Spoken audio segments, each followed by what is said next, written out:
ముక్కంటి సేవలు తెలంగాణ హైకోర్టు న్యాయమూర్తి జ్ఞాన ప్రసన్నాంబ సమేత శ్రీ కాళహస్తీశ్వర స్వామిని గురువారం తెలంగాణ హైకోర్టు న్యాయమూర్తి జస్టిస్ మాధవీదేవి దర్శించుకున్నారు. ఆలయ దక్షిణ గోపురం వద్ద అధికారులు ఆమెకు స్వాగతం పలికారు. అనంతరం మృత్యుంజయ స్వామి సన్నిధి వద్ద వేద పండితులు స్వామి అమ్మవార్ల జ్ఞాపికను తీర్థ ప్రసాదాలు ఇచ్చి ఆశీర్వదించారు. శ్రీ కాళహస్తి మల్లన్న హుండీ ఆదాయం రూ. 3.39 కోట్లు.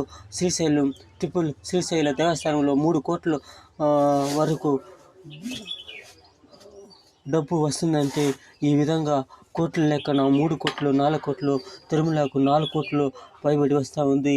ఈ విధంగా కోట్ల లెక్కన హుండీలో ఆదాయం వస్తుంది.